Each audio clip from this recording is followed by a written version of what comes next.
Bum, bum, bum, dum, dum, dum, Dun, dum, dun, dum, dum. dun, dun, dun, dun, dun, dun, dun, dun, dun, dun, dun, dun, dun, Oh my. Simon says, "Get the fuck up! I'm sorry. Come on, raise your hands in the air. Let's go." Kyle, my man. Okay, what's up? Okay. Oh my God. Wow.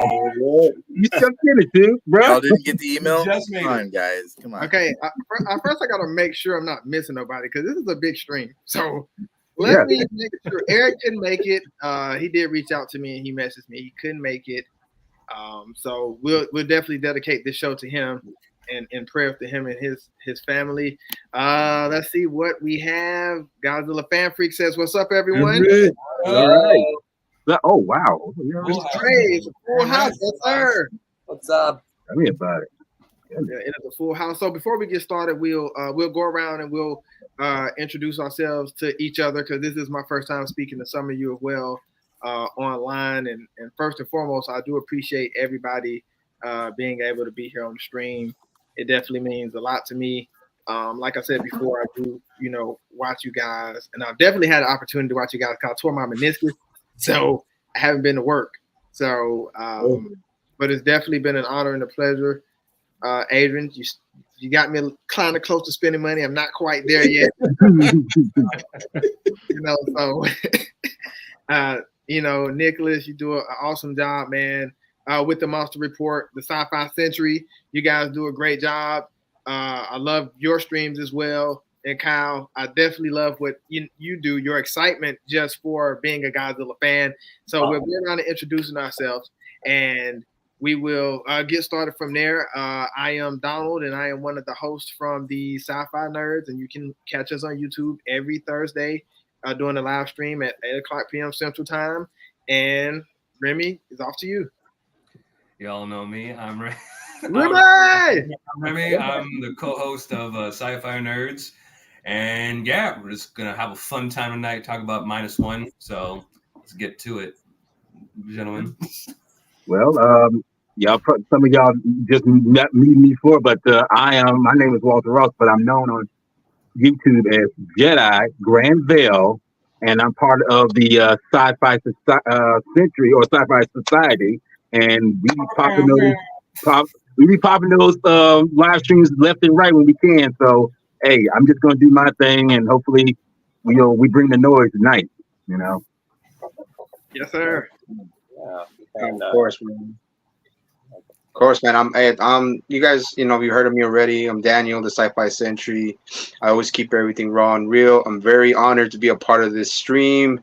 I run the stream, of course, with my brother from another mother, Walter, at aka Jedi Granville. As we run the Sci-Fi Society, we just talk about everything Godzilla, everything sci-fi, and just we always keep everything as authentic as we can, and we put out as many live streams as we can. So really honored for being here. Appreciate it.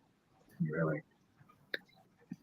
What's up, Kaiju fam? This guy's the Chain 90 soaring to the Sci-Fi Nerds today, talking about the best Godzilla movie of all time, possibly.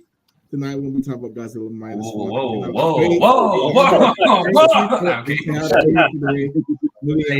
It's debatable now. Really, I'm excited to talk about this movie. Of course, y'all know I'm the founder of Monsters with Attitude. We'll be talking about this movie as well on Saturday. So I haven't done all the research I want to do just yet. So y'all are in for some surprises on Saturday. But I'm ready for this palate cleanse. I'm ready to start getting these thoughts off my head. I'm ready. Let's get it tonight, guys. Let's get it. All right. Hello, my name is Kyle Naverson, and you probably see me on Instagram. I'm on every social media. I only upload YouTube videos a little bit daily, but I've been so busy with my life. But I've been doing a lot of artwork recently. So yeah, I'm a massive Godzilla fan, but I'm every kaiju fan related. So if you have any questions, or anything in general, just feel free to ask me, and I will probably give some knowledge to everybody about what could have maybe make more sense, or anything in general. All right, good to be here, all. Nick Adam from the Monster Report here with Mr. Minus One, inspired by Rimzilla up there. He just didn't want to be left out. Got to join the Merry Gojira's must, or Feliz Gojira. I don't know, something like that. You can figure that out. But yeah, Monster Report on YouTube, on Twitter or X now, Facebook and Instagram. And yep, really glad to be here talking some Minus One. Yo, what's up, everybody? My name is Aaron Acuna. I'm one of the co-hosts of Monsters with Attitude, along with Adrian. And as you can tell from the GMK I got next to me, I really like the movies where Godzilla's the villain. So I think I'm going to be right at home on this stream. He can't help himself. He telling us that like he want me to go back. See, I told you. I gotta watch that. He's like, check out this nice figure of GMK I have, guys. You guys could buy this. Yeah, less than $1,000. Only less than $1,000, guys. Yeah, guys, it's only $589. But what are you gonna do? This is the only one I can get. Of course, the man. Oh, I guess that leaves me. Right. Well, I am Serge. I am part of the Sci-Fi Nerd Brotherhood. Yeah. And an honor to be here with the rest of the Godzilla and Kaiju family, along with all you guys. Godzilla's been my favorite since 1989. And when I first saw Ghidorah, the three-headed dragon, and monster. And my pleasure to be here with all you guys. Okay. All right. This is a big honor. And I was kind of mum on this before we started the stream, but I do want to say something. I got to talk with my chest out when I say this, but I'm saying this because it bothers me because I saw the Godzilla and Kong New Empire trailer, and I hated the way that just the fan base, not the whole fan base, but the majority of the fan base attacked the trailer. I did not respect that, and I did not like that at all. Yeah, I know. A lot of people are just like, why is Godzilla running? I'm like, what? Man, we've seen him slide and kick drop people. Exactly. I'm like, really? Running is your big problem? We've seen him fly. He's like, he's moving too fast. I'm like, who has a problem with the color purple? I mean, we've seen him run before in the video games, so why not? Exactly. We've seen him do uppercuts in video games. What the fuck? I would say this is probably the best time to be not just a monster fan, but this is probably the best year that Godzilla has had as far as for an American fan base. We just got Minus One. We got Monarch Legacy of Monsters going on, which features Godzilla. Yeah. And then we finally get the trailer for Godzilla and Kong, the New Empire. And, I know people, they were upset that they didn't show, Godzilla enough in the trailer. This movie was already in the works before Godzilla was actually added to the film.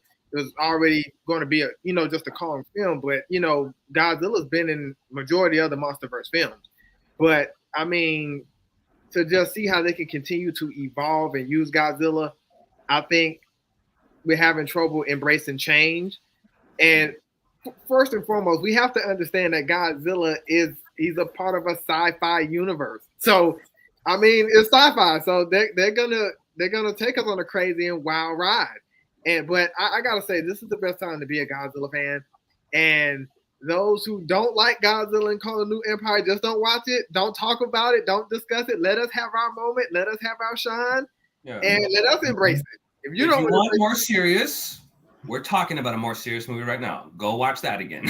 Go watch this one. Yeah, please go watch the movie for everybody. You have the serious ones and you have the campy ones. Pick your poison and just go with that. Just love Godzilla in general. Like, come on. It's not that difficult. Absolutely. Y'all got to argue like a bunch of little girls. God, man. Pissing me off. Sorry. I know this is too early to stream, but it's pissing me off. I totally get it. Oh, yeah. Put a little slideshow for us. Oh, my God. There it is. Best picture ever. We should be happy we have a serious Godzilla and a fun Godzilla at the same time. Absolutely. Exactly. Thank you, Godzilla fan freaks. Thank you. This is. I'm still excited that everybody was able to get on. So this is really, really cool.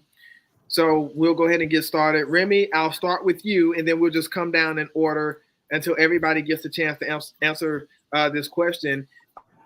So the first question is going to be kind of light. Then we'll really start getting into a good conversation about Minus One. So Remy, I'm going to start with you. Did Godzilla Minus One exceed your expectations? If so, how? I would say it just like met my expectations, because like before seeing this movie, like I think we all know this movie was like being built up as to be the best thing since like sliced bread. Everybody was like, "Oh my god, this movie's like top 10 movies of all time. It's like the film of the year, guys. It's like it's so good." I'm just like, okay, how good can it be? I'm like, come on. Y'all said the same thing about Shin. I saw that and I went, oh, there he goes. Hey. There he goes. We got to talk about it. There he goes. Serge is ready for it. He was like, I'm sorry, guys. I'm sorry. Oh, whatever. But yeah, but no, I think this movie like met the expectations I was looking for, because like I don't know very much about this director, but from what I saw of The Ride, which I think he directed also, I was like impressed with what he did for the Godzilla ride. So I was like, okay, I have faith in the director for this movie. So I watched it and I was like pleasantly surprised. Like everybody was saying the human storyline was really good. Yeah, it was really good. I was actually surprised by how like invested I was in the humans. I'm like, I probably won't be that invested. But at the end of the day, I was like, no, actually, I really did care about what happened to these characters. And I'm like, that's not something I say a lot in Godzilla movies. A lot of times I'm just like, Don asked me like, who is your favorite human character? I'm like, I don't know, none of them. I'm like, I don't really give a crap about them. But like, this is the first time where I'm like, no, actually, I did like the human characters a lot. So that was like the main thing.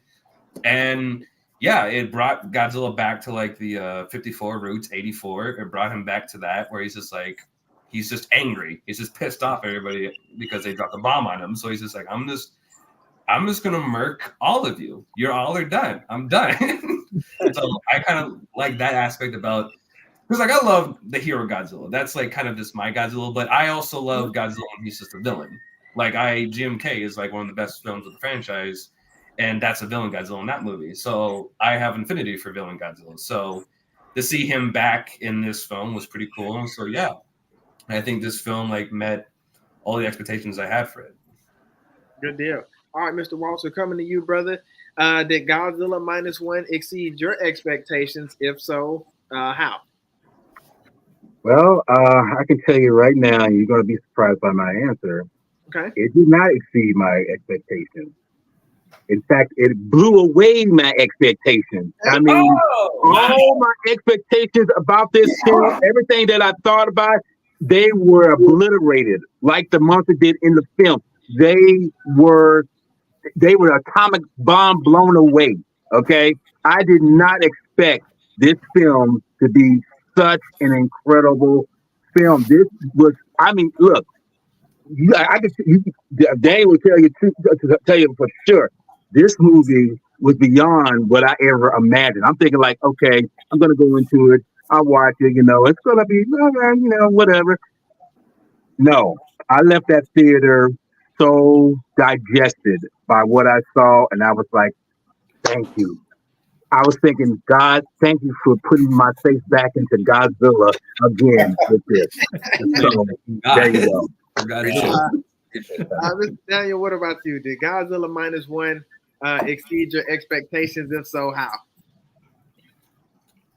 Exceeding my expectations would be like an understatement to what Godzilla Minus One did for me, and it was epic beyond any scale, any like imaginable. It was everything I wanted. It was there was pain, there was drama, there was a little bit of comic relief, but it was beautiful destruction written in scarlet. That's all I'm gonna say, man. I like that. I love that. Mr. Adrian, you know what time it is, brother. I'm coming to you.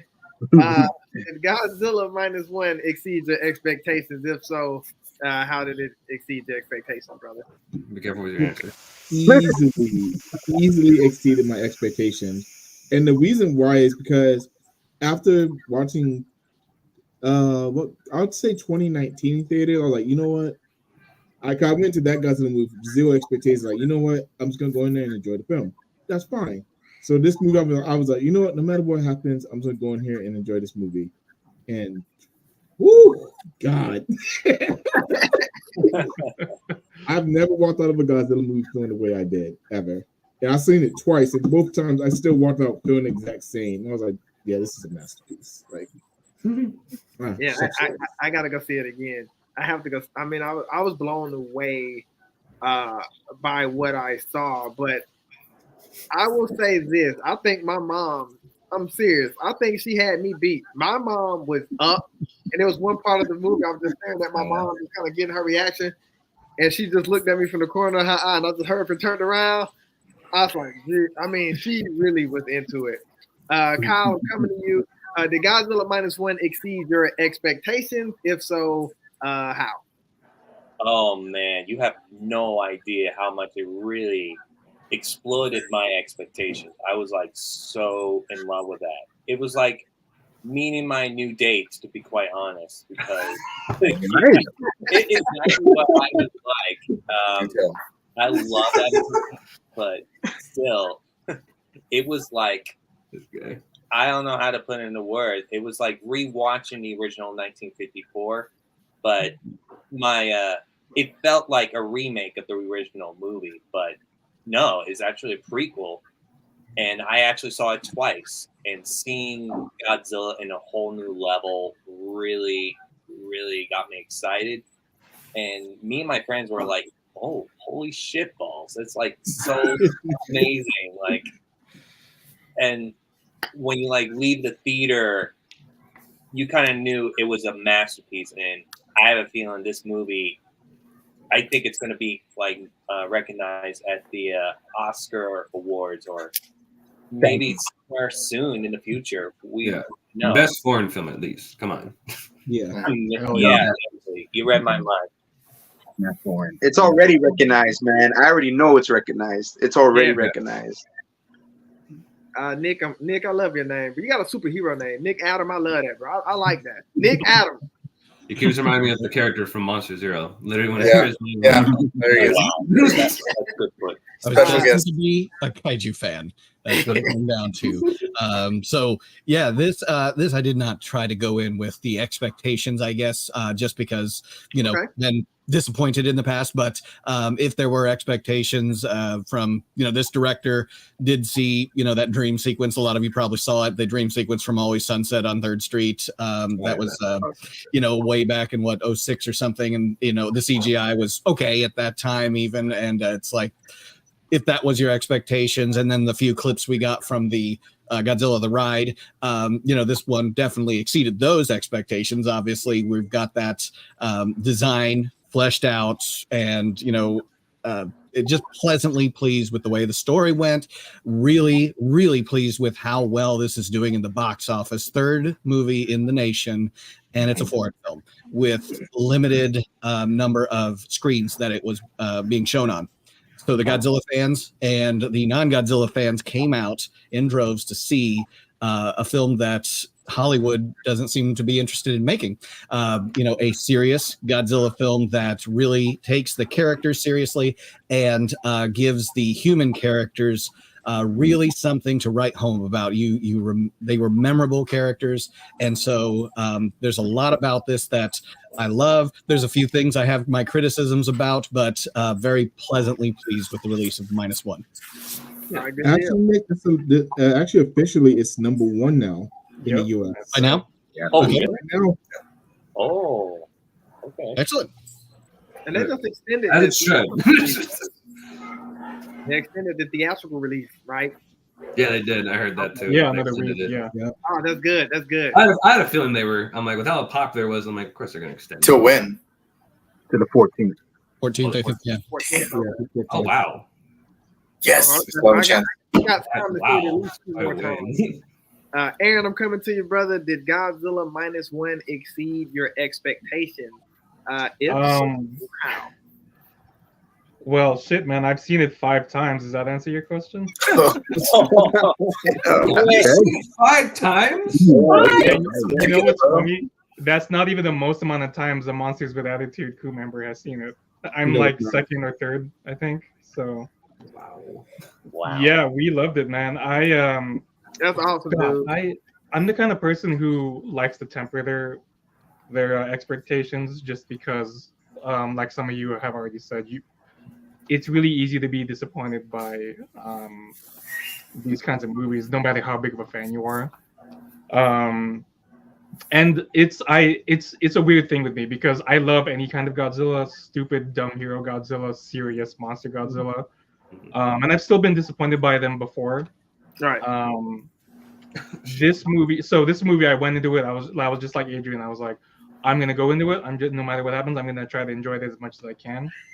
I walked out, and if I didn't have plans later that night, I would have immediately gone back and seen it again that night. What can I even say? On every level, it's just so good.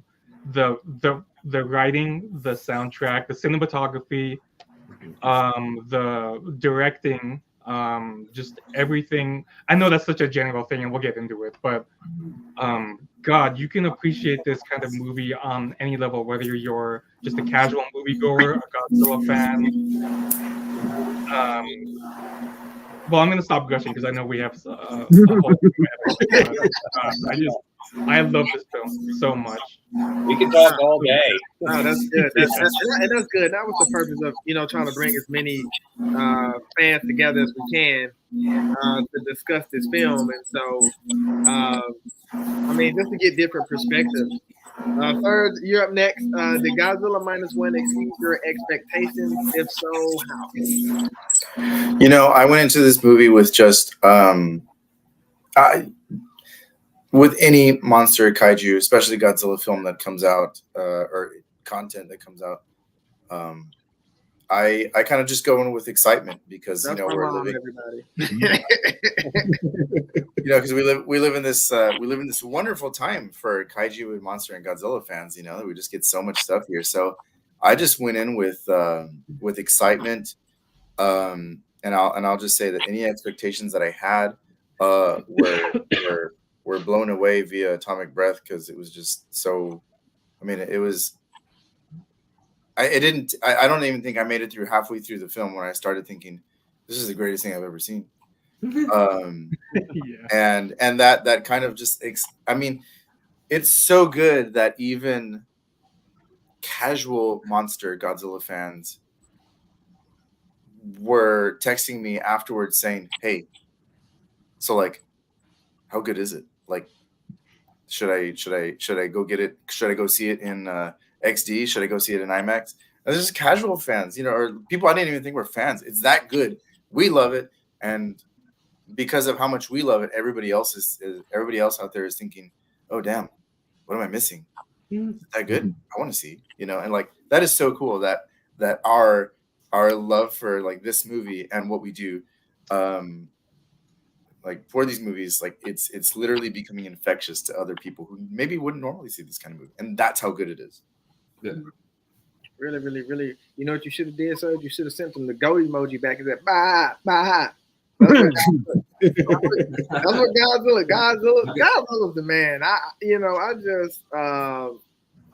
This movie was so awesome. And Remy, I think this is a legit question now. I think you all agree with this question. Okay. I can finally ask this question with faith and not lose any faith. Now I can ask you, Remy, who is your favorite character? Here, pull up from Godzilla Minus One. And how did the story suck you in emotionally? Wait, hang on here, Donald. Pull up the slide real quick. We got pictures of the characters. All right, here. Hang on, let me see. All right, so my favorite character. Oh, sorry about that. I don't know how that got in there. Hang on. Right. There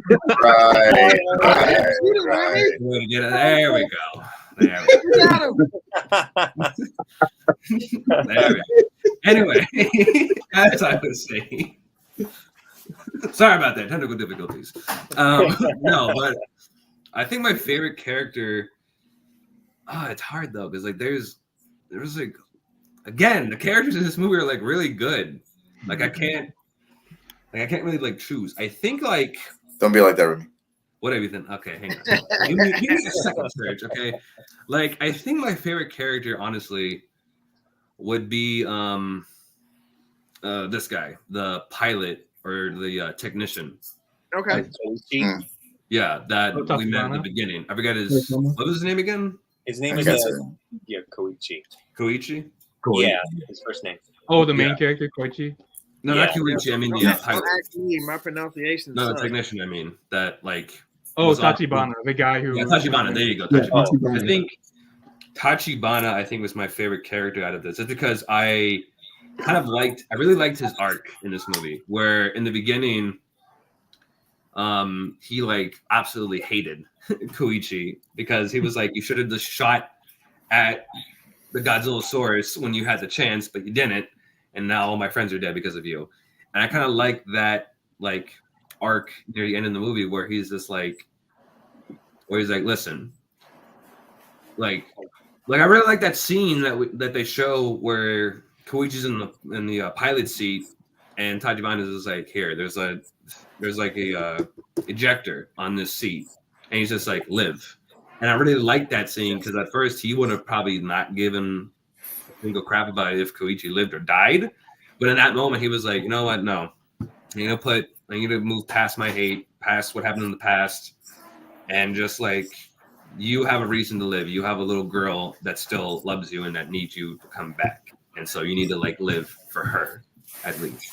And so I really like that kind of like arc where he at first hated him, but then he learned to actually respect Koichi and wanted him to live at the end of the movie. So I really like that aspect about his character. No, that was a good answer, Remy. How did the story suck you in emotionally, or was that your answer that you gave? How did the story suck me in emotionally? Mm-hmm. I think it was just like the more human aspect, I think, of the storyline. Because like I think with most Godzilla movies, it's usually the collective or something like that. It's usually like a bunch of human characters. Like it's like it's like a high number of human characters that we have to follow. But in this one, it's like condensed. Like at least 1, 2, 3, 4, 5. Like 5 characters at least. And so that like gives each of them their time to shine and for you to connect to them. And I feel like more Godzilla movies need to do that, where it's just a limited number of people that you follow, interact with. So that way it gets us sucked into the story more, and it makes us care about what's going to happen to them when Godzilla or whatever kaiju villain shows up. So that way we care if they live or not. So I really enjoyed that aspect where it was just a very like individual type of storyline. So I like that aspect about the movie. No, that's cool. That's good. No, good answer, Remy. Emotionally, it had me on the edge of my seat because you didn't know which feelings were coming out, even by Godzilla. Well, Godzilla was just pissed the entire movie. He was just like, I hate all of you. Walter, you up next, my man. Who was your favorite character from Godzilla Minus One, and how did the story suck you in emotionally? Oh, wow. I mean, I think he pretty much said it, but now it'll be the main protagonist, Koichi.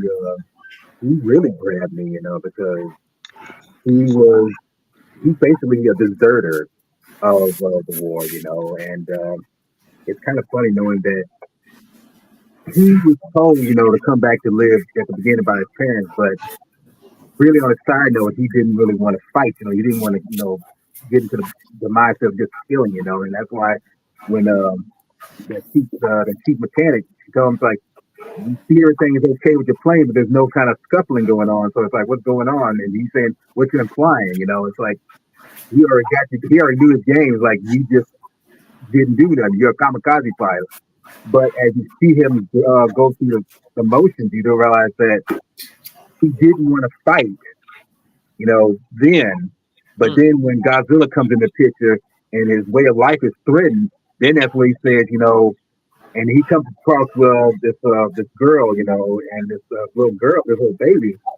Then that whole paradigm is totally does a 180. It's like, I can't just, sit here and not do something, and then he got the so-called balls, the cojones, to actually fight to stop this menace, Yes, he's trying to.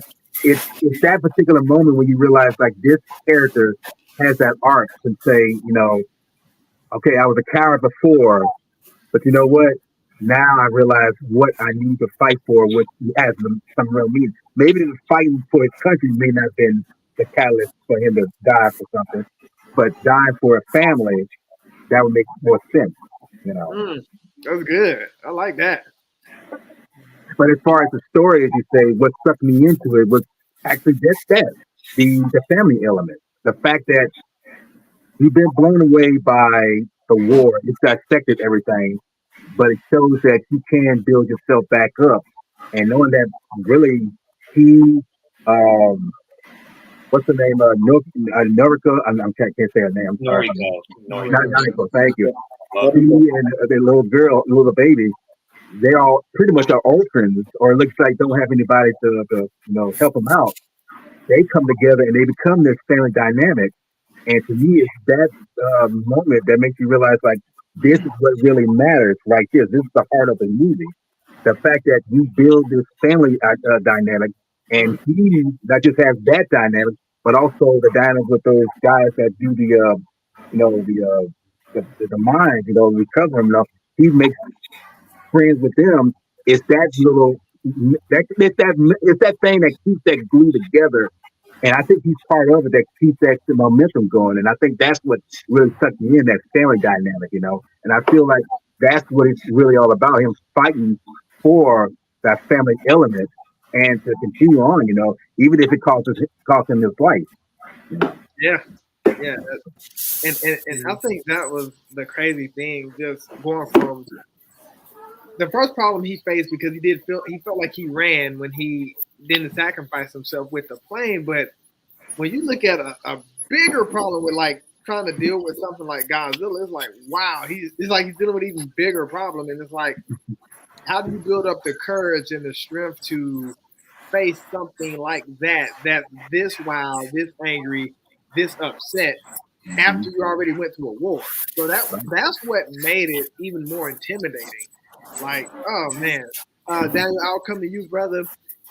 Who was your favorite character from Godzilla Minus One, and how did the story suck you in emotionally?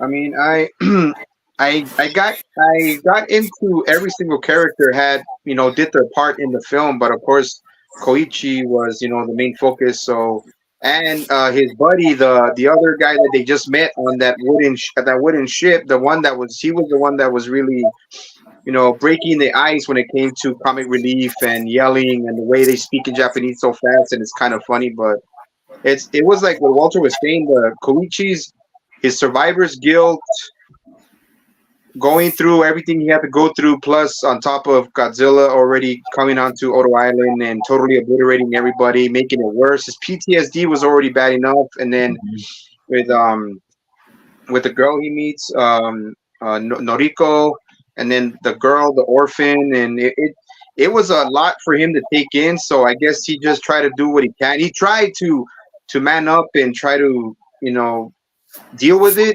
So they give him another chance or whatever. But there was so much about his character, man, that you can feel his pain, you can feel what he was going through, and then the fact that he was so scared not to do anything, because if he would have shot at Godzilla, even on Odo Island in the beginning, he would have been dead. Godzilla would have eyed him and would have killed him anyway. So it would have been the loss of the whole main character. The purpose would have been lost throughout the film. So he had to survive. And I just say he was my favorite character, man. He had, and then towards the end, like I said, when he showed all that emotion when Noriko was still, you know, alive and everything, and then his daughter and the dynamic, that was to me one of the more touching parts, aside from watching Godzilla. But the music, everything came into place. Everything just came into place. But yeah, it would have to be Koichi. Koichi was the main focus on the film, and I kept the focus on him. So, but all the characters were great, man. I had interest. You were invested in all the characters, but of course, Koichi had to be the number one to focus on. No, good deal. Good deal. Good. Everybody's giving great answers. I love the different perspectives. But, you know, looking this Godzilla in the face would have had me on medication. Couldn't handle it. face when he was following the ship, it's like he had the devil. Oh, that's a good way. Yeah, that was terrifying. That was really terrifying. Just looking at them. My man Adrian, I'm coming to you, brother. Who is your favorite character from Godzilla Minus One, and how did the story stuck you in emotionally? So I'm gonna let y'all finish, but Namiko is the best character in this movie. Okay. C was the example of a ride and die, like legit an example of a ride or die. Like he was absolutely incredible. C how can I explain it? Jesus. This is the way she was just always there for him, even though she even knows stayed in this man's house and trusted this man when they really had nothing else to do. But the fact that she was always down for him is what really made me love her character. And she even sacrificed herself to save him, which I'm not gonna y'all if y'all didn't cry that scene when they did show that she was alive, well, because that made me feel like a big baby. I don't cry because I'm a man. I don't cry. Look, Adrian, I ain't gonna lie, brother. You know how I am. You know, them guys, them women in the guys, moving them Japanese, they be bad, man. I'm trying to figure out why he wasn't trying to get up on that. Oh my god! Hey, his war wasn't over, man. He was like, I need to figure this out before I can tap that. Hang on, give me a second. Wow. There we go. If we did that, you just PG-13 this from me. Yeah. The PTSD all went to R, damn it. the PTSD and the survivor's guilt, man, it had him in a chokehold, and he didn't have any confidence in anything. That's why when he tried to do stuff now, he was like, okay, now he was like on a death wish. Now he had a death wish. So it's like, okay, I have to stop. But that's what was eating at him. That's why I just wanted to throw that out there. I'm sorry. Yeah. Yep. No, you're right. You're right. Kyle, I'm coming to you, brother. Who is your favorite character from Godzilla Minus One, and how did the story suck you in emotionally? I would say all the human characters are good. I would say I would pick like 3, for example. Like everyone's always picking on Koichi.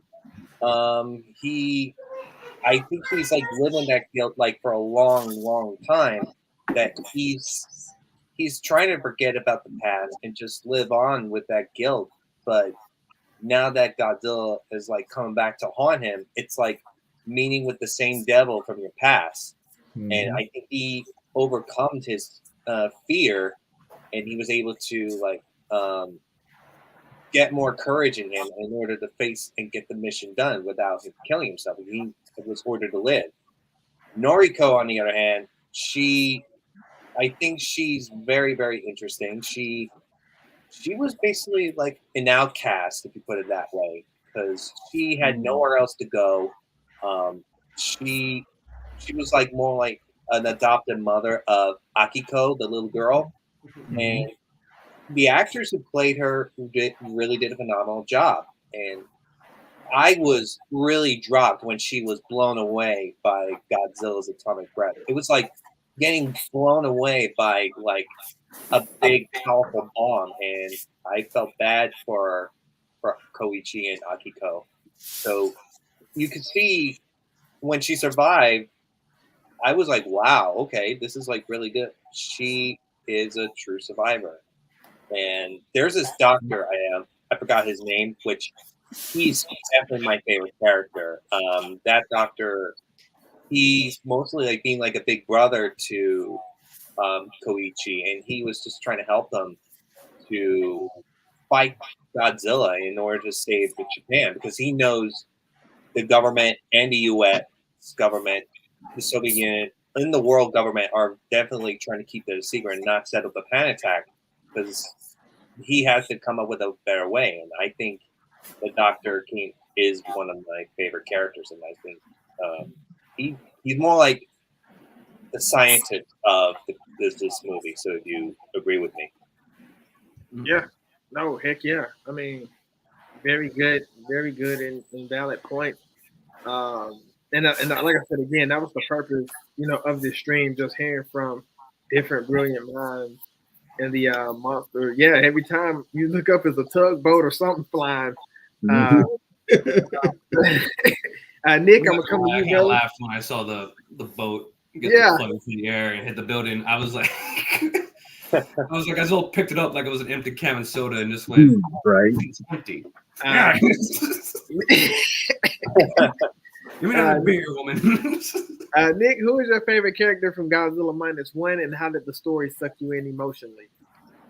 I'm actually going to go with Tachibana as well. I liked what his character was really going through with the idea that he's holding this grudge against Koichi, and he has to overcome that. And he's, doubtful that he's going to, he holds all the cards actually, and Koichi kind of hands them to him. There is definitely something to be said about that because, even the way Koichi drug him out of hiding, I thought that was very interesting and unique. He didn't beg and plead through the letters, and he was literally putting out propaganda to take him off and get him to his face, And I'm just like, well, that would do it.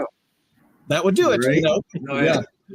And it sure did. And so when it's like, okay, so that's why you needed me, and that was Koichi's way of being forgiven, and going through what he was going through. And when you think about even the classic Godzillas, a lot of the characters, even in like 54, some of the characters that seem like Godzilla is always after them. GMK, there was a character that it seemed like someone survived a Godzilla attack, a young lady, and she's in the hospital there with her broken leg, and Godzilla destroys the hospital, like she's cursed to being chased and being pursued by Godzilla. And so, in a sense, the demons of Koichi are always going to be there. They're emotional demons, and he's got to face them, and he's got to be self-sacrificial in order to do that. Now, Tachibana recognized that, saw that, that he was a coward once, but he's redeemed himself through this, even though I imagine Tachibana's character is still going through a lot. He's still holding on to a little bit, but when he started seeing the character of Koichi willing to go every step, everything to do, everything he could do, possibly humanly could do to defeat Godzilla, and the stakes for him it wasn't about defending Japan. It wasn't about defending Tokyo or Ginza or getting back at Godzilla for Ginza, or even getting back at Godzilla for all the mechanics that died on Odo Island. This was to protect his daughter. And that's what really hit me. As a father, 5 kids, 3 of them being daughters, seeing the little girl and the fact that she's so innocent and she's defenseless. And it's like she has no ability to defend herself, to run away from Godzilla, to hide from Godzilla. And if I can do something, if I can put my life on the line to defend this one life, that was the stakes for Koichi, which I know I'm building up Koichi more than probably Tachibana, but Tachibana is recognizing this out of him. And that was the character that really brought that about. And since he recognized that, he's like, live, it's like you can self-sacrifice yourself, sure, but your daughter still has to grow up. She has to grow up with a father, or even though she's an adoptive daughter, she needs to grow up with that father. And then, of course, he gets back what he lost, Noriko. And so Tachibana was able to bring about all of that through his actions. He could have not told him about the ejection seat. He could have just, I know you're going in for a suicide mission, so here's the trigger, and straight into the belly of the beast, bring him down. Yep. And it wasn't like that. He was like, you're gonna do this, I'm gonna give you a fighting chance. And so really appreciated that about Tachibana. Yeah, that was cool, and that was an awesome shot when that plane went straight into Godzilla mouth. He was just kind of like froze, because in the midst of that, he was already charging up again. I was like, oh man, like, this movie was mind blowing. It definitely was mind blowing. Aaron, I'm gonna come to you, brother. Who is your favorite character from Godzilla Minus One, and how did the story suck you in emotionally? My answer to both parts of that question is Noriko, for sure, absolutely. Okay. She's not only did she become my favorite Godzilla girl, I think she's very close to being my favorite Godzilla character ever, maybe. Just because she not only is she the heart of this movie, she is also, which is really rare for this next part is really rare for just any character in Godzilla movies. She's also, or just like the female supporting character she is completely her own character. She can, I mean, her fate is intertwined with Koichi's, of course, but you get the sense that she could exist, like she doesn't just exist for him. She has her own life. She has her own wants. She is her own person, and she's not Koichi's other half. They just happen to be they're two wholes that come together to double their greatness, if that makes sense. Yeah, that makes sense. And why I love her so much isn't just because I might have a crush on her, but also because and not only because of that, but because, man, she just in every way possible, like thematically, narratively, she's just so important to me. She has the three most important lines in the movie: is I forbid you to die, we must keep living, and is your war over? Like, those three lines to me encapsulate the entire theme of the movie, is that we have to come together and survive no matter how bad things are. And it's such an antithesis to so many other Godzilla movies, where, even going back to the very first one, where the whole thing is I have to sacrifice myself to protect humanity.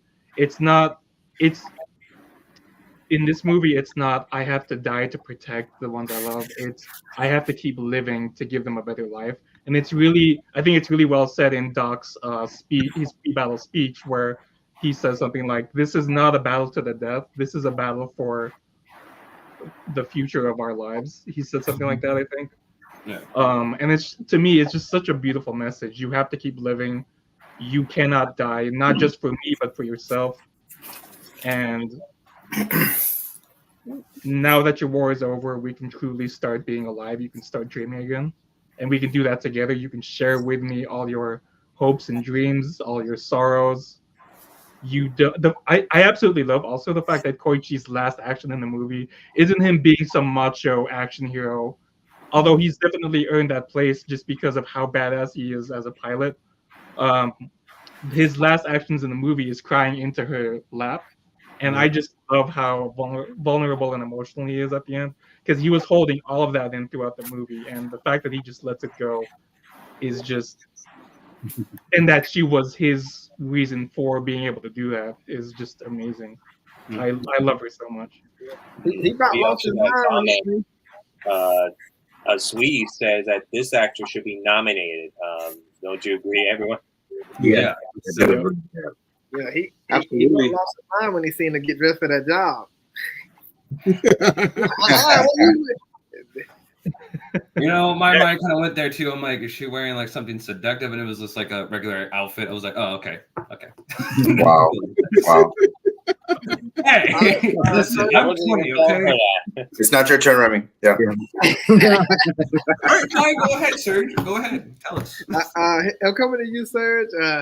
Well, who was your favorite character from Godzilla Minus One, and how did the story suck you in emotionally? All those poor dead fish, I swear. I'm sorry, I had to. No, you know what? So I'm a father of two, not five, Nick. I give you props for that. But of two, and I'm a girl dad. So the moment I saw Akiko, my heart just kind of melted. And this is the only time I've ever seen a monster movie, a Godzilla movie, where I thought nothing better happened to that human.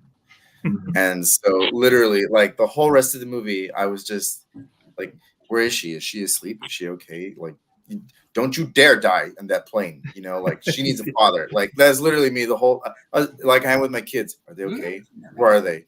That was literally it most of the time. I was like, okay, yeah, you're struggling, but take care of your kid, you know? Yeah, so it was the kid from the moment I saw her, like, as a baby. Like I said, it's a girl. I'm a girl dad, so that's just where my heart automatically went.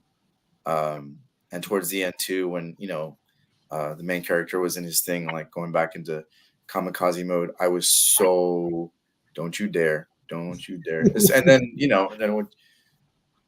I kind of looked at her as the one that had the most tragic story, like she lost her parents. And then she lost her adopted mom. And now she's about to lose her adopted dad. So for me, that was just, when he didn't have to become a kamikaze, and he gets his daughter back, and then he gets his mother back, I was just so happy. Like I said, for many of y'all, the only time that I've legitimately cared for characters in a Godzilla movie, which walking away from this movie was such a weird thing. It's always, yeah, Godzilla kicked ass. He's still alive. Team Godzilla, whatever. But in this case, it was like, Godzilla's still alive. Oh, awesome. She's with her family again. Yes. So yeah. So as much as I loved the other characters, it's all about that little girl. Yeah. And Serge, if I can interrupt real quick, interject what you said. Didn't she steal the heart of all of the other sailors? That yes, yeah. My God, yeah. And the scene where he tells her, like, "What have I told you? I'm not your dad." I was like, "Whoa." Yeah, you're glad I'm not there right now. I literally went, you know what, Godzilla, kill him. I was like that. I was like, I literally like looked over at my wife during that part, and I was all, "Did you hear this guy?" Yeah. Wow. No one's ever part, got that kind of response out of me in a Godzilla movie. Yeah. But that little girl that plays Akiko, she really was on point with when she started crying when she asked, "Where's mom?" You stole my. I was about to say that. I was about to say that, bro. The time she started crying. No, yeah, she started crying. But you turned it off then.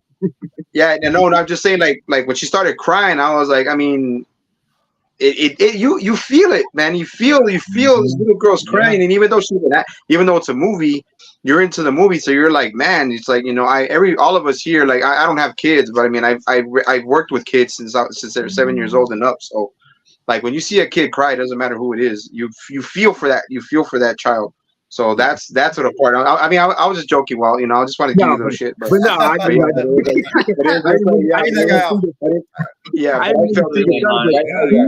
He really was on point, though. I have to say. All right, yeah. I was like completely touched, and I worked with kids, and I was a assistant teacher, and I worked with so many kids at the elementary school, and that really, really struck me seeing Akiko crying. It was like I was almost about to cry in the movie. Yeah. I really was, but then I was like, you know what? I think she'll definitely have a happy ending. So even after like the funeral for the mom, I forget Noriko. This dude's crying over here, and then the Akiko's over here like starting to cry. I was literally saying, bro, like, go hug your kid, like go pick her up, like that just tugged on me so much. And I love that's out of all of the cameos and things of Godzilla's past that we got from this movie, that they took the cry of the little Japanese kid from 1954, because that one also kind of like still tugs at me. And then to hear it again and this twice, oh my God. I didn't even think about that. Damn, sir. That's the first thing that came to my mind. Oh, man. I didn't think about that. Because to me, that's like the hardest part of the movie. Well, I know that part's hard to watch. I'm like, damn it. Yeah, and it was a great transition for him. I mean, especially about the father, because Adrian, you can attest to this. Whoever fathers on this stream can attest to this, and y'all can laugh at this what I'm about to say because it ain't racial. But fathers got these two different instincts. But like a black father, I can be watching my kids. I can watch them from here. I can hear them yelling. I can say, "Hey, stop!" Everything stop. I'm sitting here. I got bullshit. But it's a different type of energy when you hear like crying. Then you really get serious. So yeah, that was a really cool element, and it was new to him as well.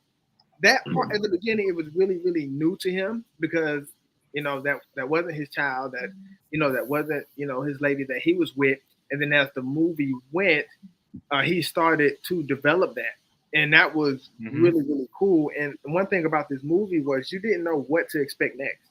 You had no idea what to expect, and that's what I love about the different human elements in this film. They took it really, really serious, and I thought the tone of this film was consistent all the way through. Like, there was not a point in this movie I was happy, but then I was sad. I was like, dang. Like, when Godzilla showed up, I was happy, but I'm like, dang, what he finna do now? Because Godzilla was crazy. I was like, I couldn't, my emotion was everywhere. And I was just drawn in and sucked in. My mom, she cried towards the end of the movie. But that's how invested they were in this film. And I am glad this movie is getting a lot of notoriety because it definitely deserves it. It really does. Remy, I'm going to come to you. What was the first thing that went through your mind when Godzilla makes his first appearance? First thing I think that came to mind was like, I think the first thing that came to mind when Godzilla first showed up. There we go. There he is. When I was just like, what the hell happened to him? I'm like, why does he look like that? I was like, what is this? I'm like, we're doing the Shin thing again, where he has to evolve and whatnot. But like, I thought it was really cool because it was just like almost like a horror movie almost. Like, I thought that entire sequence where like you hear the roar and the guy that turns on the spotlight, and as soon as he turns it, you see the Godzilla just going like, "Rah!" Like freaking out. I was like, what the hell is that? I was like, whoa. And he immediately like went to that guy and just went, and you're dead, goodbye. And just started destroying everything.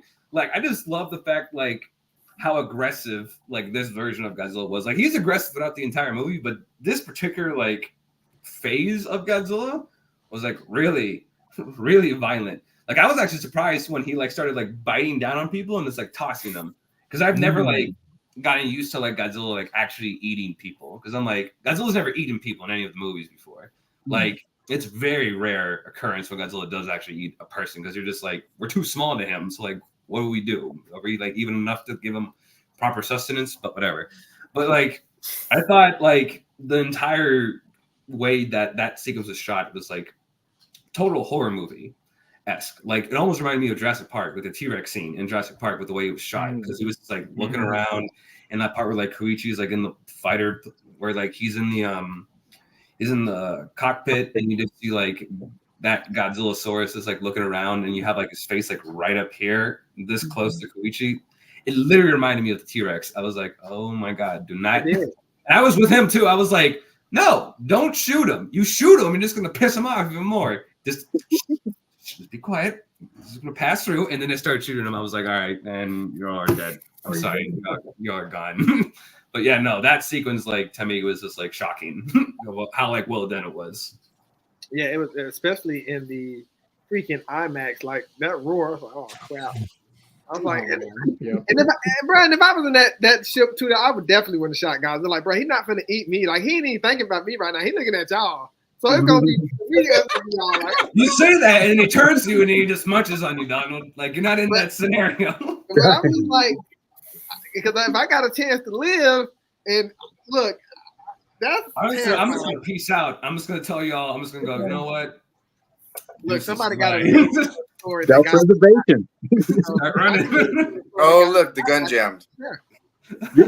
Oh, yeah. I told y'all this plane was jacked up. Like, damn, guys. Sorry, I couldn't shoot it. Look, if it was y'all, it'd be a different story. But unfortunately, it was them. So I was like, look, hey, I got to get back. I got to let them know what's out here. So if I don't, Donald just turns on the plane and just rides away. I thought that's what was going to happen. He just leaves them on the island. Be like, goodbye. Oh man, Walter, I'm coming to you, brother. What was the first thing that went through your mind when Godzilla makes his first appearance on the big screen? Oh God, I thought like Ron said, I'm like, he seems kind of short. he seems like a midget compared to what Godzilla usually be. You know, it's like he's kind of small, but I realized this is early in the film, so I was like, okay, he's got to be like Kong. He's got to grow up a little bit. But beside the point, I was like, oh yes, here he is. You know, he's on the big screen. But when he starts attacking those men on the island right there, I was like, damn, he's getting gangster with these guys here, man. He is really going at it, you know. And this is what made me think in that second, because I said this a couple of times before with some other people. I was like, I'm surprised this film wasn't. I mean, if it had, I mean, would have made no difference. But what if this film had gone R rated just to show how graphic that is? Because just showing what he did by biting the guy's head and then stomping on him, like, dude, I mean, this is almost treading into our rated territory here, you know. So I'm just like, damn, dude, you ain't holding nothing back. You gonna crush somebody, you know. It's like you know. It's like I was like, all right, you know, like get a breath in here. You just do your thing. It's like just don't come near me, you know. I'm like, all right, you know. I'd be like Coy. Like, yeah, I'm gonna tie my ass right here. I ain't trying to get good about nobody, you know. So yeah, but no, I got excited, but I'm just like I'm scared at the same time here. So just forget that. Hey, those guys are playing to shoot you. I'm not with them. They're exactly. It's like you know. I just got it. Oh man, I'm just gonna speak out. Right. Yeah, I mean that opening, and I'll tell you what, and I think what made it even not scarier was you get a good shot of Godzilla at nighttime. This actually happens at nighttime. So I'm like, nah. Like I said, they gotta go. It's either me or them. Like I said, y'all went there. If it was y'all, I'm like, bro, Adrian, let's go. Kyle, let's go. We gonna carpool this plane. I got it. Hey, we getting out of here. But that was Mr. Daniel, I'm coming to you, brother. What was the first thing that went through your mind when Godzilla makes his first appearance on the big screen? All right, before that, I just wanted to say I love the way my brother, my Sci-Fi Society brother, freaking Walter Ross, be giving that Southern Monroe, Louisiana, freaking he gives that accent.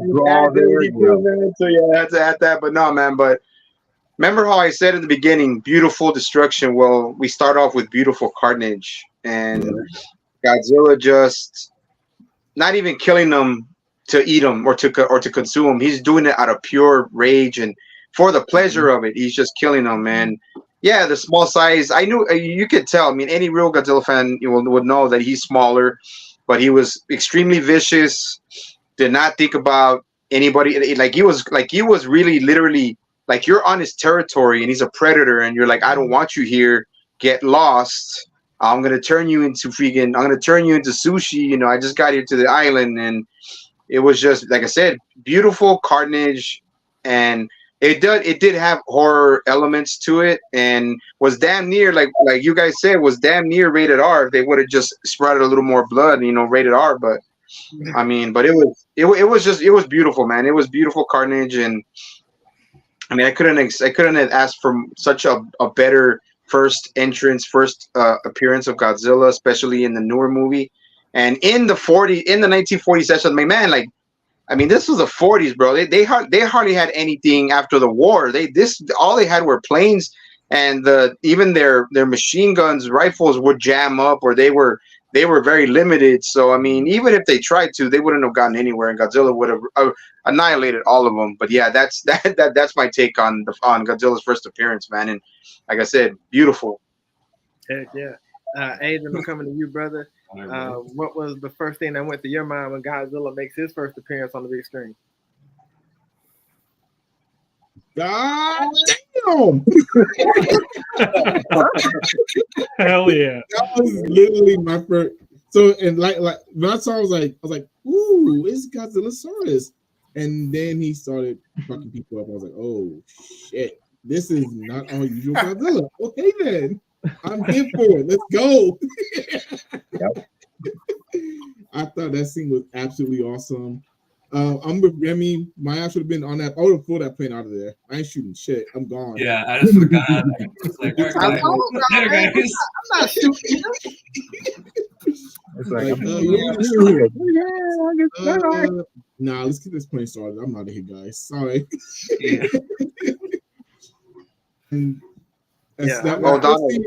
That first scene instantly told me, you know what? This is about to be a good Godzilla movie. I'm ready. Let's fucking do it. Yep. I was just gonna say, man. I'm sorry. I was just gonna say, man. I forgot to mention when my mom's sitting next to me watching it and she's throwing F-bombs. That's why I know she's having fun. Oh man. That is actually very true. I could say the same with my mom. When my mom starts going like, "Oh shit," like starts going like that in a movie, I'm like, "All right, yeah, we're doing good. Yeah. You got it." I mean, the movie won over. That's good. And I like to hear that because this was an awesome movie, man. Like I can probably watch this movie over and over and over again. Kyle, I'll come to you. What was the first thing that went through your mind when Godzilla makes his first appearance on the big screen? When I first saw him on the big screen, he looked like a theropod dinosaur, like we all know. He looks almost like mixed between an Allosaurus, Tyrannosaurus, and a Stegosaurus. But when he first appeared with all the fish coming out up on the surface and making his first attack onto the humans, is like he's more like a very territorial animal, because you got to respect him, because if you're in an animal's territory, you got to get out of there. This is not your place to settle down. And so when he first attacked the humans, he was like acting like a dog attacking his owner or something. And then after when he got mutated, I was like, oh my God, this is how Godzilla is supposed to be.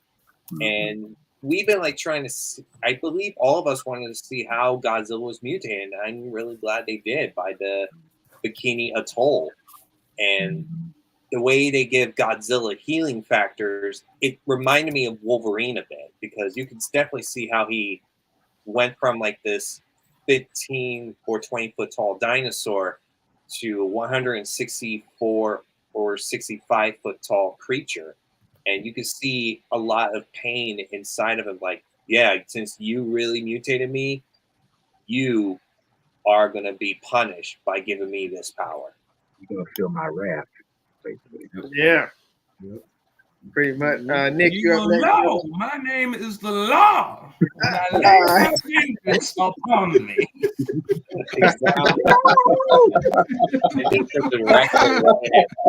It's literally what I wanted him to look powerful. That's what Yagazami, that's his name. He really wanted to make him more powerful, and if you read that by his I think it was on the post on social media that he wanted to make him more powerful. That's what he went for, and I'm glad that they did.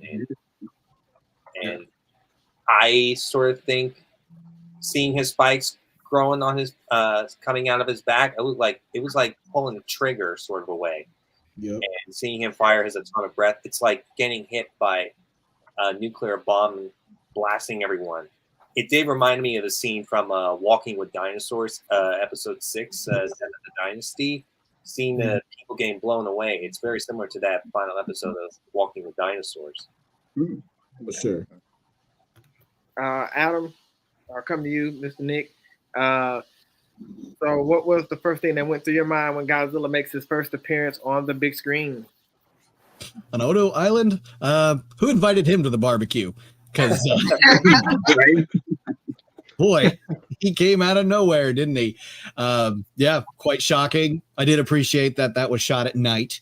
We didn't get a lot. We got some dusk and some really gloomy days with the full form of Godzilla, and that's perfectly fine. We like to see him in broad daylight so we can see all the textures and all that. But this added a really cool, scary kind of side to him, having him at night like that. There's just something eerie, and it's like 84, 85. Everything with Godzilla is pretty well shot at night, and that brings out a lot. You guys all had great answers about references to Jurassic Park and things, and it's like, can you just hide?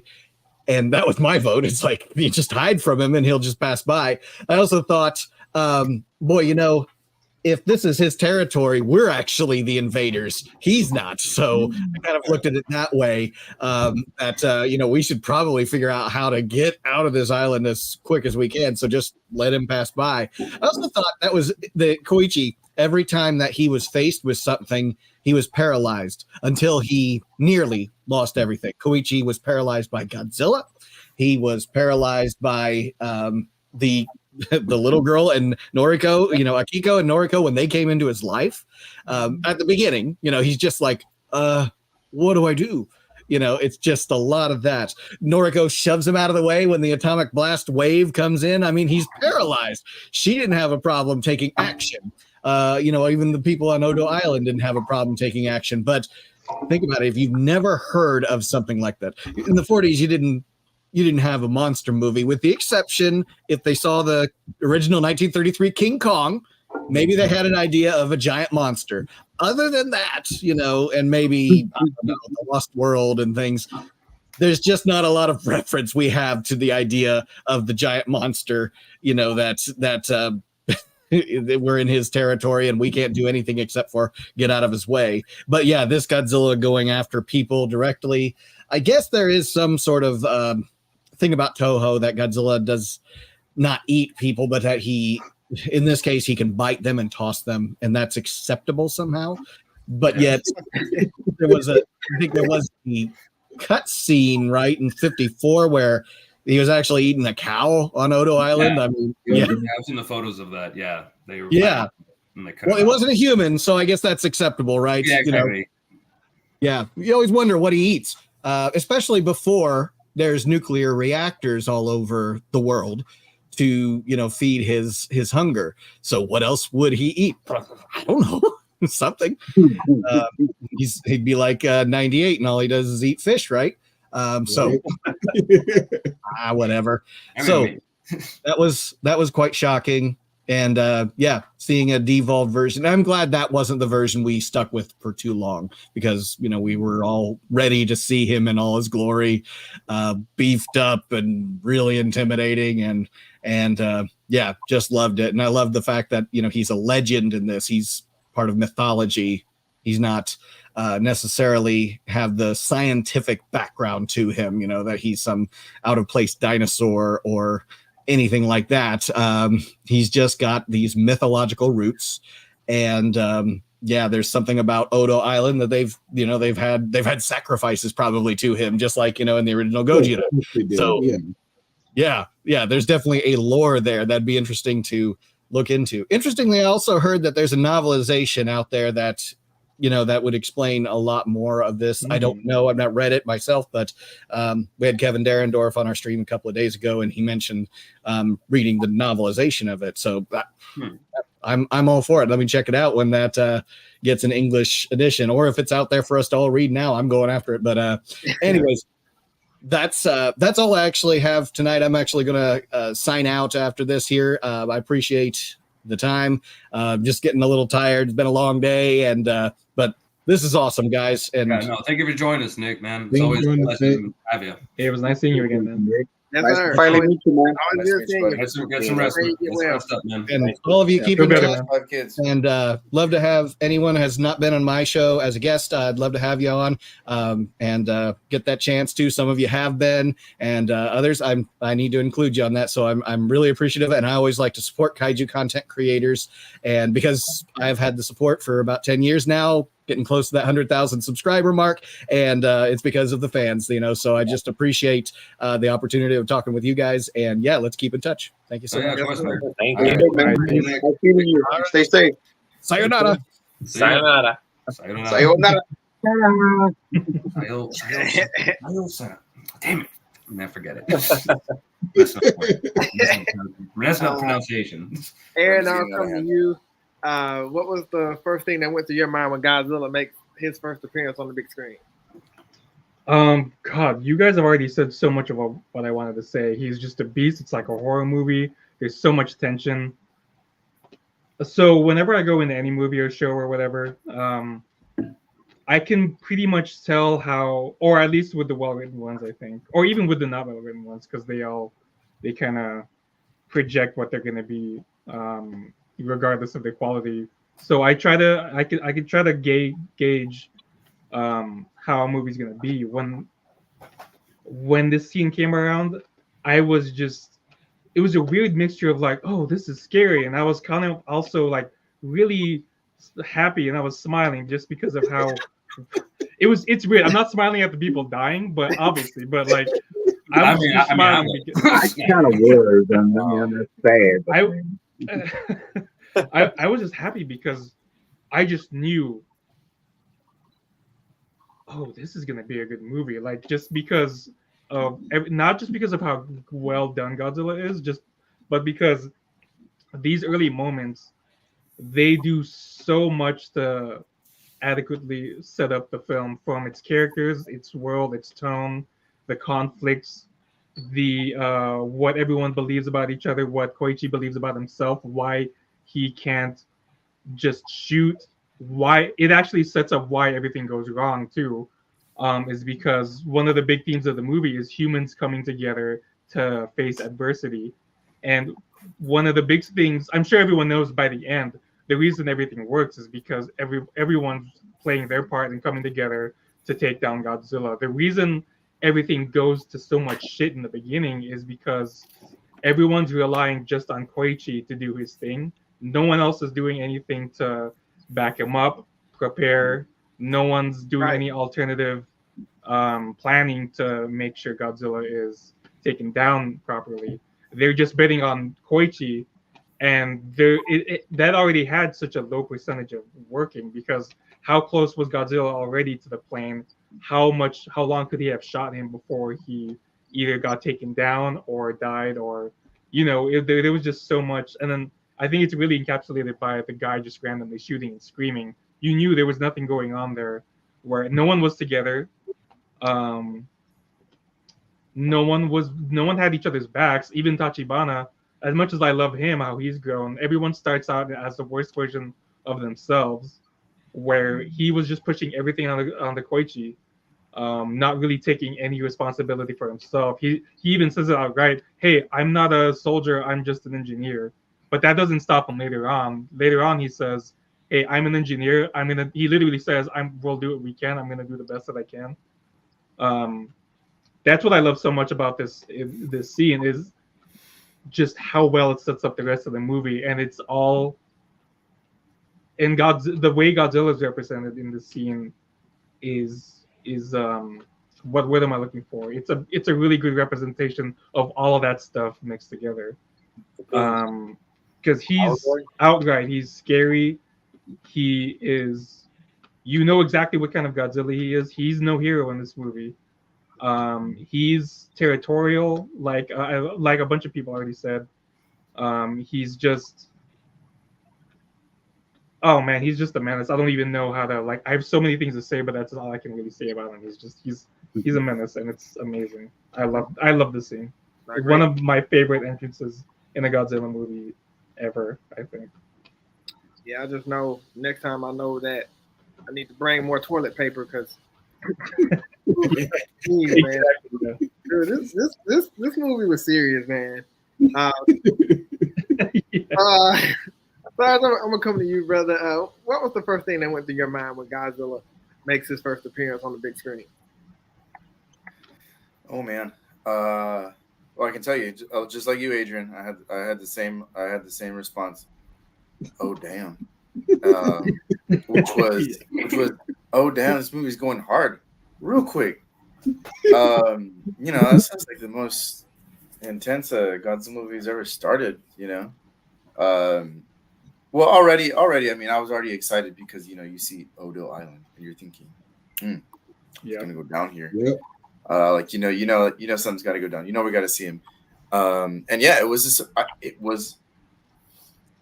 surprise because it was Jurassic Park, which is awesome. Because I think everybody loves that it felt very Jurassic Parky. Mm-hmm. But the first thing I thought was, oh damn, like Toho's going in deep with lore, which is he's a dinosaur, and real quick we noticed, okay, well, he's not that big. Oh, oh, that's what we're doing. That's the party we're at. You know, like he's a dinosaur. This is before he gets irradiated. So it was cool, you know, to think back to 54, even part of Godzilla versus King Ghidorah from Heisei, you know, and that made me think, man, now if only that, you know, Godzillasaurus was as savage as this one. Oh man, that would have been something in the Heisei era. But yeah, I mean, it was just so cool that they put that thought into it. You know, like they didn't have to do that. You know, they could have just started as something came up from the depths, you know. But no, like they gave us the backstory. We didn't need a prequel for that. Like this was the backstory. And then just how, yeah, like territorial he was. He was a dinosaur, you know, like T-Rex got nothing on him. And then yeah, just to see like, I mean, I wasn't expecting him to bite anybody in the head. That was crazy. We've never seen that before, you know? But yeah, that was wild. And I remember looking around thinking, oh, damn, y'all see that? That's crazy. Just because it's just so not like a Godzilla movie.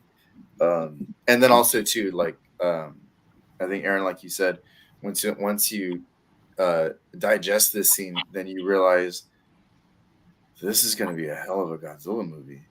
We got Godzilla, we got Dino Godzilla biting heads off people. What's he gonna do next? In his big form, you know, in his radiated form. And yeah, like that was awesome to see that little montage of the map and then the Bikini Atoll bombing, and then to actually see this is how he's born. This is how he's really born. So I mean, and then just how fast it started. You know, like it. I mean, we see Godzilla like how many minutes into the movie? 5, 10. It was crazy. Yeah. Yeah, and that was just so awesome. Like you knew it was coming too. So, I mean, even if I watch it again, like I'm probably still gonna go, oh damn, just because that's just the emotion that brings up. Yeah. So I do want to say this. I don't know how much time everybody has, so I don't want to hold you guys too long. So. You know, like I said, I'm still up for it, but like I said, I want to be convenient for everybody else. So I don't want to keep you guys up for too long or way past the time. So what I'm going to do is we have so much that we can say about this film. But, you know, my main goal was to get all of you guys on here tonight to share your excitement and your joy for the Godzilla Minus One film. And it seemed like everybody had a blast, had a good time. No, Adrian, I don't have the money right now. Aaron, come on, y'all, bring that bank, man. Come on, man. Get the money when you need them. But I will say this: I cannot let you guys go until we play this game. Okay, so I got a game for us to play. I can't let you guys go until we play this game. Remy, that's cool. I'm up for games. You're up for games? All right, well here we go, Remy. You can only watch one movie for the rest of your life. Snap. Which one are you picking? Oh man, this isn't a game. This isn't fun. This is torture. Why are you like that? Why are you doing that? Come on. I swear. Yeah, we have Godzilla, 1954. Okay. Godzilla versus Destroyer. Okay. Godzilla versus Biollante. Oh. Or Godzilla Minus One. Minus one, easy. Adrian, is that you? Is that your turn, Adrian? Oh, I thought we were doing. Yeah. Okay. That one's easy for me. It's Godzilla versus Destroyer. That's like my favorite Godzilla movie. So like that one's easy for me. Are you sure it's not Godzilla versus Mechagodzilla 2, Remy? Are you sure? Come on. No, that movie's trash. Wow. I'm kidding. I like that movie. It's just a little bit overrated. No, you don't. But no, Godzilla vs. Destroyer. That's my favorite Godzilla movie. It still is. So I would like watch that one. Okay. Walter, I'm coming to you. You can only watch one movie for the rest of your life. We got 1954 Godzilla, Godzilla versus Destroyer, Godzilla versus Biollante, or Godzilla Minus One. I already know what he's gonna do. I already know which one he would, but yeah. Go ahead, Walt. Daniel knows me too well, and this is why I say this is torturous, right now. if you had put Godzilla versus Megalon on that list, it'd been pretty much a piece of cake. But no, it would be -1. Okay. Daniel, I'm coming to you. Yeah. You can only watch one movie for the rest of your life. Godzilla 54, Godzilla versus Destroyer, Godzilla versus Biollante, or Godzilla -1. Since it's recent and I think I'd be able to do the replayability for the rest of my life, then it'd be -1. Okay. Adrian, I'm coming to you, brother. You can only watch one movie for the rest of your life. We got Godzilla 1954, Godzilla versus Destroyer, Godzilla versus Biollante, and Godzilla -1. So Donna, you already know, y'all, if y'all know me, I know Godzilla vs. Biollante is my second favorite Godzilla movie of all time. Okay. But I've been struggling with this all week. I still need to do my rewatches to make an accurate decision. But at least right now, I'm gonna have to go with -1. Okay. No, that's fair. Kyle, what about you? You can only watch one movie for the rest of your life. Which one would it be? Godzilla -1, Godzilla 1954, Godzilla versus Destroyer, or Godzilla versus Biollante? I want to be very clear. I was really gonna say -1, but I'm sticking to the original 1954 because that is one of the most favorite movies of all times, and it still holds a place in my heart. So okay, no, cool. That's the second place, but 54 is the number 1. Aaron, you said -1, right? Oh, you know what? I'm actually gonna change my answer to something that's not on the list. I'm gonna go with the Final Wars. Yeah.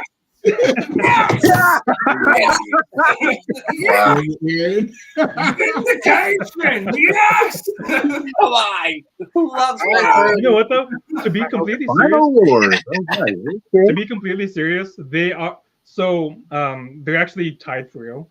Just because, and Shin's right up there with them too, just for different reasons. So, like I said, I love serious movies. -1 critically is I'm gonna say it's my favorite Godzilla movie of all time, or what I think is the best.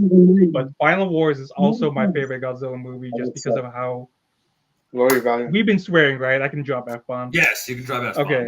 I love Final Wars so much because of how fucking stupid it is.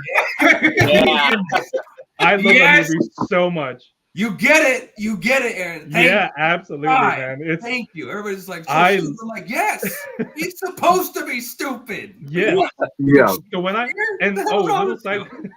little side note, when I saw that trailer yesterday for the Monsterverse, I was just like, oh my god, this is my shit. I'm all about this. Yes, Godzilla with his lanky arms running along with Kong, like this with Kong in the background with the Infinity Gauntlet. I'm like. Yeah, the Infinity Gauntlet, the fucking he's Rosella, Godzilla.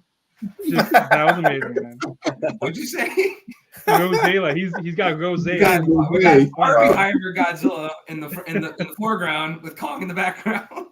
Wow. Dude, it's just Final Wars is my favorite silly Godzilla movie, just because it's so entertaining to watch. It's probably my most rewatched one. Just because I don't know, you got the motorcycle kung fu fights. You got the dude flying through the air doing this shit.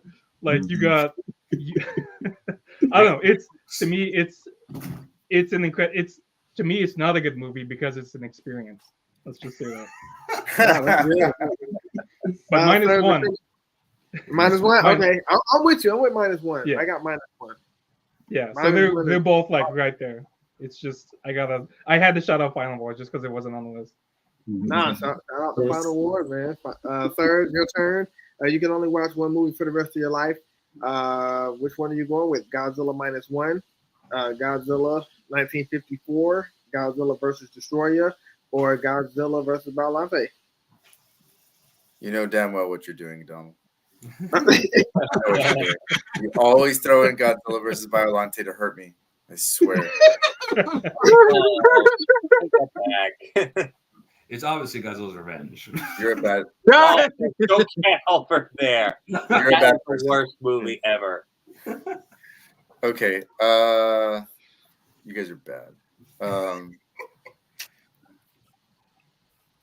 Come on, man. You got okay, so right off the bat, the first thing I think is it's between Minus One and Godzilla versus Biollante because I've been watching that thing since 1989.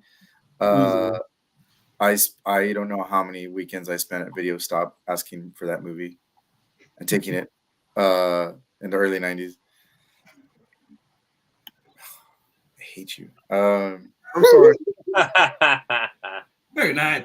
He did, I want you to know he did that on purpose for me. I did. I am gonna have to choose.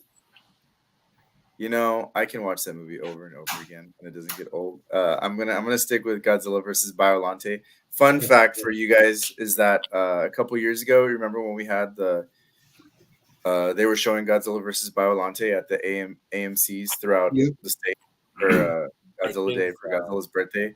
So I actually took my daughter to San Antonio, Texas, which is about like 3-4 hours away from here. We did a daddy-daughter road trip. She was 3 at the time, I think. So we did a daddy-daughter road trip to go see Godzilla versus Biollante at the AMC theater. So that movie has a particularly close spot to my heart, partially because of that daddy-daughter road trip, which my daughter already knew because we have the VHS and the DVD here and all that kind of stuff. So I'm gonna have to go with Godzilla versus Biollante, as much as I love every other movie on that list. Okay. All right, Remy, I'm coming back to you. All right. All right, Remy, you're about to get into a bar fight and only one can help you. Oh boy. Okay. You ready? Wisely. We got Kong, Okay. the Hulk, Okay. or Superman, but only one can help you. Oh, Superman. Oh, don't get over that because Godzilla took down Superman because he took him down Superman in the comic. Oh Yeah, he did. very recently. Yeah, Like, there's just something you don't fuck around with. I love that. I love that Superman was like, I got this. Godzilla just literally went, smacked him away, just like, God damn. Walter, what about you? You get into a bar fight and only one can help you. We got Kong, the Hulk, or Superman. I'll be honest with you. Y'all probably gonna crucify me because I'm older, but I'm gonna say the Hulk. You know what? I'm gonna tell you something about the Hulk, man. I don't know what they're doing with this new Hulk, but when my grandma and granddaddy used to watch me, he used to watch this show called The Hulk, where he like literally turned into the big green guy. The Incredible Hulk. It was Lou Ferrigno, right? Yeah, that was cool. Yeah. Daniel, I'm coming to you, brother. You're about to get into a bar fight, and the only one that can help you is either Kong, Hulk, or Superman. Why isn't Godzilla on this list? Because first you would take out a problem, you turn around. Because that's too easy. Yeah. I'll go with I'll go with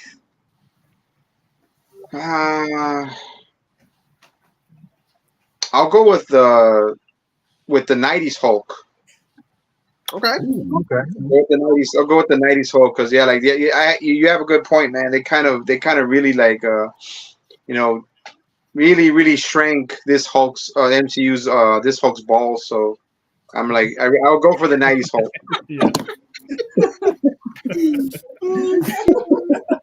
I mean, he's not wrong. I mean, he's not lying, but he's not wrong. Yeah, he's not wrong. They did. We just had to be Savage Hulk back. We haven't got that Savage Hulk in a while. What about you, Adrian? You're about to get into a bar fight, and only one can help you. Who are you choosing? Kong, Hulk, or Superman? So, Will's my biggest love, but Superman's my first love. So Superman always. Okay, all right. Kyle, what about you? You're about to get into a bar fight. Who you got? I don't think. I want to say either Hulk or Superman, but I was like, no way. I think Kong is going to be my buddy. Okay, right.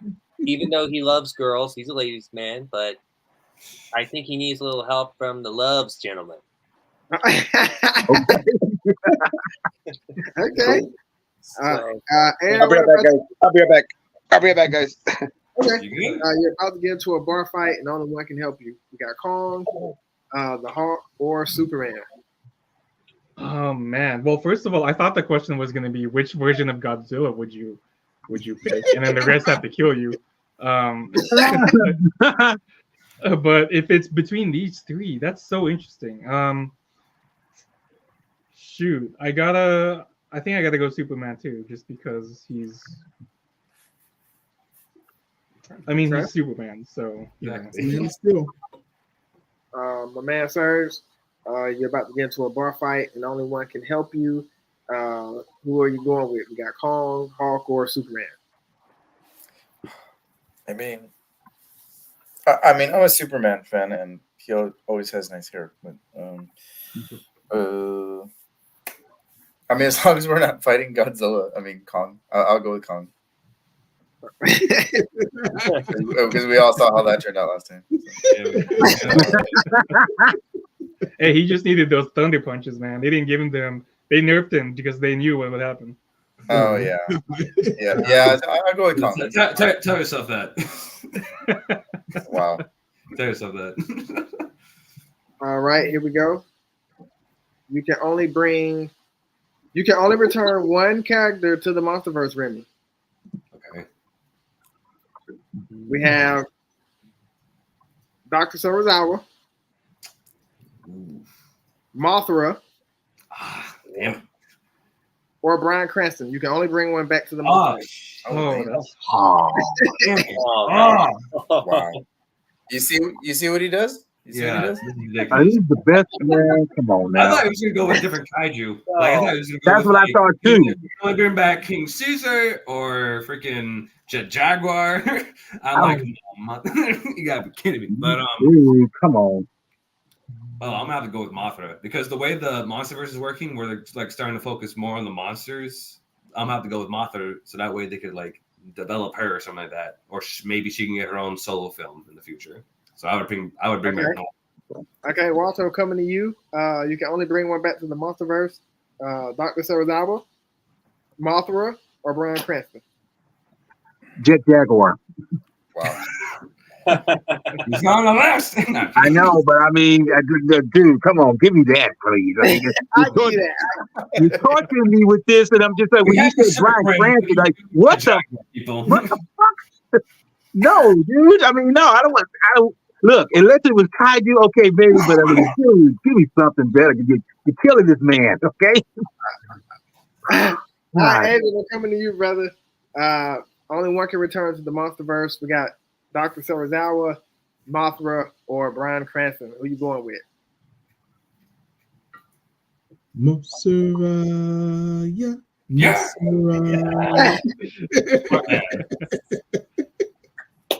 All right, Kyle, your turn. You up. You can only bring one back for the MonsterVerse. We got Dr. Sorozawa, Mothra, or Bryan Cranston. Oh man! Well, when you brought that question, I wanted to say Behemoth because he's our Manny of the MonsterVerse. But if I had to go for one of the three characters you chose, I'll go for Mothra because she needs to be back in the new Empire. I want to see her maybe just help Kong or and Godzilla, and I think she's a very important role. I've heard leaks. I've heard rumors that she actually might be in the new Empire, but again, take that with a grain of salt. So I don't know. We'll see. Keep our fingers crossed. Yeah, hopefully she does. Please bring her back. If they don't, I am definitely gonna I'm walking out of the theater. I'm leaving. Or I'm gonna tweet Adam Wingard. Where's Mothra? We just gotta bombard Wingard. Where's Mothra? Mothra? Where's Mothra? Like every single day until he releases the Mothra cut. What about you, Aaron? You can only bring one back to the MonsterVerse. We got Dr. Sorozawa, Mothra, or Bryan Cranston. Oh, dude. Shoot, you know what? I'm actually stuck between Sorozawa and Cranston, just because I think it's a given Mothra is going to be back eventually, so I don't have to wish too hard for her. I just wish because Cranston and Sorozawa, their characters were so. I feel like they had a lot left to give. I think in terms of the narrative and the universe, and they were cut way too short. As much as I love Serizawa's death scene in 2019 is actually my favorite scene in that movie. But I still think he has so much left to offer. So I'll go with him. I'll go with Serizawa. Okay, Serge, what about you, brother? You can only bring one back to the MonsterVerse. We got Dr. Serizawa, Mothra, or Bryan Cranston. I swear, Donald. He's just like, I hate you. Big Grinch. That's who you are. I'm gonna, Godzilla needs his lady friend. Like it gets lonely out there. Come on. That's why he was so angry in 2021. Yeah, Mothra. I mean, I know it's kind of like Aaron. Like she's probably gonna come back. I mean, what if she doesn't? I don't know. So yeah, Slim Godzilla guy. He got slim because he knows she's probably coming back. So he's like, man, I need to get back in the shape. Damn straight. Yeah. That's good. That's it's you think that the purple stuff is because he's powering up. No, he's just trying to get his girl back. That's all it was. So yeah, he's like a peacock.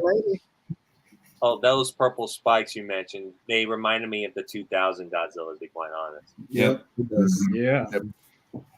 Because everybody's just like, Godzilla's never been pink. I'm like, actually, shut up and get out. Get out. Yeah, so many fake fans revealing themselves. It's crazy. Yeah. Right. We're used to it because that was the 2000 Godzilla in Savior was the introduction to Godzilla. Oh yeah. I'm pretty used to it. Exactly. So this will be the last question I have for you guys. Remy, don't be mad at me. I'm mad at you. You already told me not to get mad. I'm already mad. He's already mad. All right, you can only hang out with one Titan for the day. Who would it be? All right. Mothra. Okay. And Gears. Okay. Kong. Or Ultraman. Oh, damn. I had to bring Ultraman into this? I thought you were gonna say Baragon. I thought I was gonna say Baragon too. I would have picked him. I want to hang with him.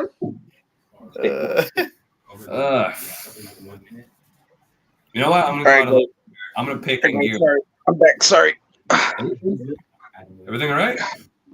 Yeah, I had to take my dog had surgery yesterday, so I had to take him out, and it takes a while for him to use the restroom, or else he'll make a mess in here. And sorry, though, I didn't mean to take that long, man. So it's fine. Yeah, no, you're fine. Yeah, I hope you were like wondering. I was like worried. I was like, you okay? No, it's because right now he scratched at my left knee, and I already have a real bad freaking cut there from last week's stuff, and then he ripped it open, man. So I had to freaking put some freaking napkins on it too. So anyways, I'm good. Okay. What I miss? But I'm gonna pick Anguirus. That's my pick. Anguirus? Like it would be cool because that way Anguirus could like introduce me to Godzilla, so it could kind of work that way. He's like, you know what? Let me introduce you to a buddy of mine. Walter, before I come to you, I'll come back to Daniel here because he missed the last one. You can only return one to the MonsterVerse. Okay, that's Dr. Serizawa, Mothra, or Bryan Cranston. Ooh. Yep. Yeah, don't. Dang. That's right in the. That's like right in the gut. Man, I wish I'd have them all back, but I would say probably Serizawa. Oh, come on! I was expecting Mothra. Well, you know what? Okay, you know what? I'll retract that because I'll say this. I loved all three of them, but I think since Bryan Cranston only had like 15 minutes, I'd rather have his character back. Okay. Oh, that's fair. No, that's fair. That's fair. Okay. All right, Walter, I'm coming back to you, brother. You can only hang out with one Titan for the day. Who would you hang out with? We got Anguirus. We got Kong. We got Mothra. And we got Ultraman. Who you going with, brother? Well, I'm gonna be a gentleman, and I'm gonna take out my fair lady, Miss Martha. Okay. All right. That's what I do. Yeah. Daniel, what about you? You can only hang out with one Titan for the day. Who would it be? We got Anguirus. We got Mothra. We got Kong, and we got Ultraman. Killing me, bro. Killing me, man. Killing me, bro. It would have to be Anguirus, man. Yeah, there you go. Yeah, it would have to be Anguirus. It would have to be Anguirus and freaking yeah, bro. Because Anguirus is, aside from Godzilla, he's one of my unsung heroes, man. And I would have to, he was, also my favorite. One of my favorites growing up as a kid, and he's Godzilla's road dog. So I was like, yeah. So it had to be Anguirus. Anguirus, DJ. We're still going, DJ. We're still going strong. You chose Mothra. All right, Adrian, I'm coming to you, brother. You can only hang out with one Titan for the day. Who would it be? Anguirus, Mothra, Ultraman, or Kong? I'm gonna say King Kong. I feel that'd be an interesting interaction for the day. So I'll go with King Kong while he's trying to eye goggle women and stuff. You gotta tell him, Kong, buddy. Listen, that's not gonna help you, dude. You gotta like, come on. I'll just stare at them. I'll give him a little bit of swag. Exactly. Of course, DJ goes with Ultraman. All right, Kyle, you're up next. You can only hang out with one Titan for the day. Who would it be? Anguirus, Mothra, Ultraman, or Kong? Oh man, I have to go with Ultraman because I've been watching Ultraman Blazar, that show up that's been coming up on YouTube. Mm-hmm. I think he would be a really great Titan for the day, and you got to check out Godzilla versus Ultraman 5: The Dawn of War, which is on YouTube. It's so good. Amazing. Like, I really can't wait for part 4, and I hope we might get if Toho and Super Raya could do Godzilla and Ultraman crossover movie, because then that's the least what we can do. So you had to go that low. Okay. Yeah. So yeah, if it weren't for Super Raya for creating Godzilla, he would have created Ultraman in the first place. Yeah. All right, Aaron, I'm coming to you. You can only hang out with one Titan for the day. Who would it be? Would it be Anguirus, Mothra, Ultraman, or Kong? Well, damn, since Baragon's not on the list, I'm going to have to pick Kong just because, he's just a bro, man. He's a bro. Don't encourage it. Don't encourage it. Yeah, Serge. I need this. All right, sir, it's coming to you.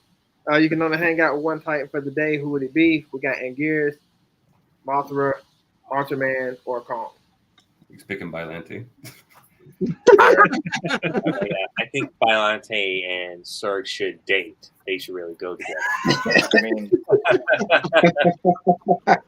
he has to bring a spray bottle with him every day.